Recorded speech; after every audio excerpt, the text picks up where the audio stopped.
Olá pessoal, tudo bem com vocês? Bom, vamos continuar a nossa série de vídeos sobre pesquisa operacional. Estamos com o modelo que vimos já nos últimos vídeos.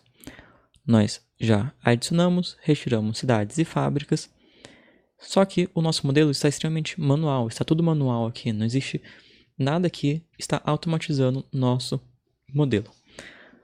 O que acontece é que qualquer alteração, quando nós adicionamos ou retiramos fábricas ou cidades, nós temos que ir restrição por restrição e fazer alteração.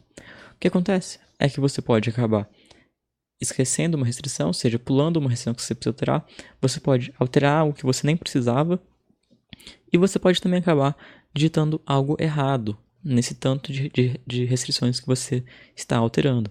Você também pode esquecer de alterar algo na sua função objetivo.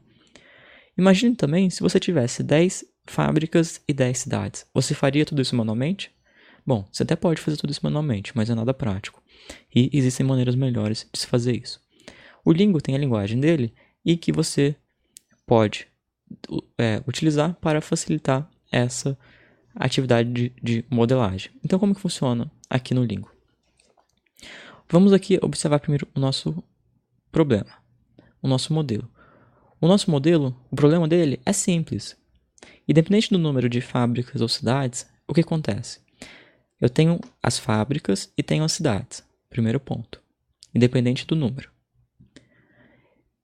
Eu sei que cada fábrica tem uma produção. Sei também que cada cidade tem uma demanda.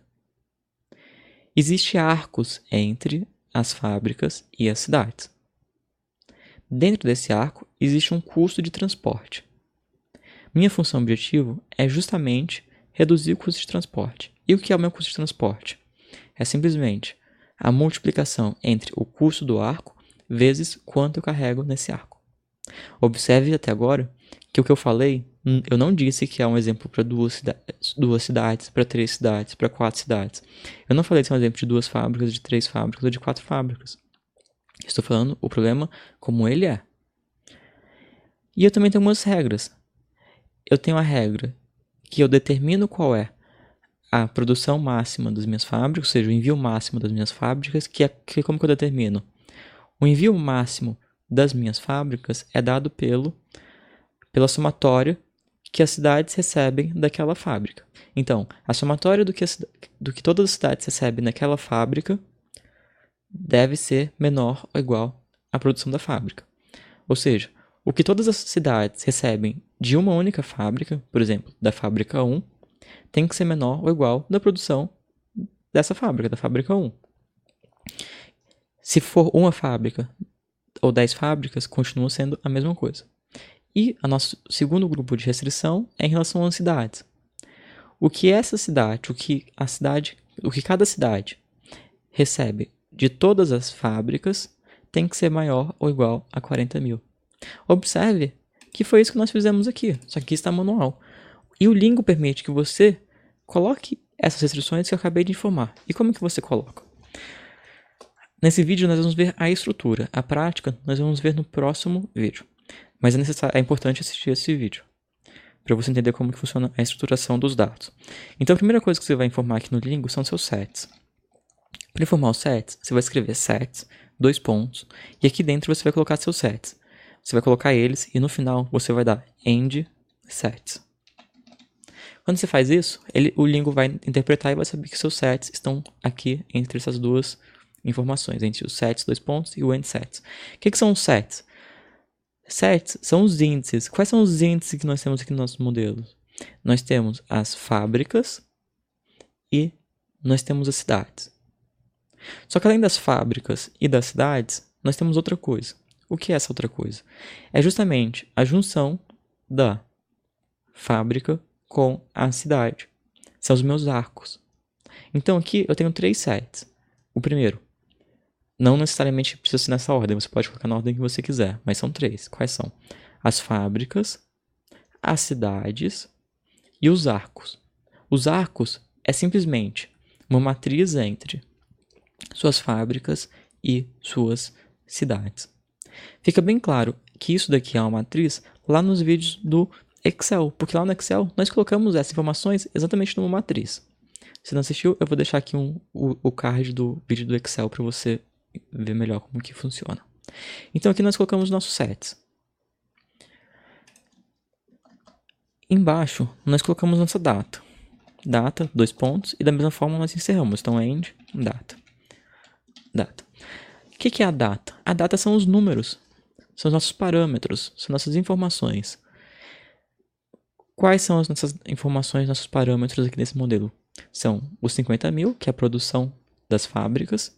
Então aqui no data, eu posso criar uma variável chamada, uma data, né? Um parâmetro chamado produção. E dentro dessa produção, eu vou colocar 50.000 e 60.000. E essa produção aqui no meu data, eu vou vincular aqui no meu set. Em qual set? No meu set das fábricas.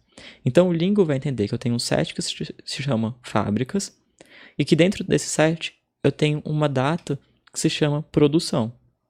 Então ele consegue identificar que essa produção é do meu set fábricas. Depois eu vou colocar a minha demanda. Então aqui eu vou colocar demanda igual 40.000, 30.000 e 40.000. Por fim, eu vou colocar custo do arco ou custo de transporte, que vão ser justamente esses custos daqui, 4, 7, 5, 8, 3 e 4. Depois, eu vou vir aqui, encerrei meus sets, encerrei minhas datas, vou colocar a minha função objetivo. Minha função objetivo é simplesmente minimizar a somatória do custo do arco vezes quanto eu carrego no arco. Essa é a minha função objetivo, e nós vamos escrever aqui depois. E esse modelo tem duas restrições. A primeira restrição, o primeiro tipo de restrição fala que a produção da fábrica, que as fábricas têm uma produção e que elas só podem enviar o que elas possuem, que é esse primeiro grupo de restrições, que foi o que nós já comentamos anteriormente aqui nesse vídeo. Então, tudo que todas as outras cidades recebem dessa fábrica tem que ser menor do que a produção dessa fábrica. Nós vamos escrever esse grupo de restrição. Vai ser uma linha. Então, uma linha vai fazer o que essas duas linhas fazem. Depois, nós vamos vir aqui e colocar esse outro tipo de restrição, que fala que a somatória do que cada cidade recebe de todas as fábricas tem que ser maior ou igual a 40.000. Isso eu vou escrever em uma linha. Então, o nosso modelo em si vai ter 3 linhas, fora o set e a data. Vai ter uma linha da função objetivo, vai ter uma linha falando respeitando a produção da fábrica e vai ter uma linha falando da restrição da nossa demanda. Independente se no meu problema eu tiver 2 fábricas e 3 cidades, ou independente do meu problema se ele tiver 100 fábricas e 100 cidades. Eu vou ter uma linha da minha função objetivo, vou ter uma linha dessa restrição daqui e vou ter outra linha disso daqui. O que vai mudar é que aqui no meu data eu vou ter que dar as informações do número de fábricas e cidades que eu tenho. Na realidade, você vai no seu set, você informa quantos são e aqui na sua data você coloca essa informação. Bom, isso nós vamos ver na prática no próximo vídeo. Então, outros vídeos como esse você encontra aqui e no site sudocontrol.com.br. Não esqueça de deixar suas dicas e sugestões para os próximos vídeos aqui nos comentários. Eu te conto em breve. Abraços e até mais.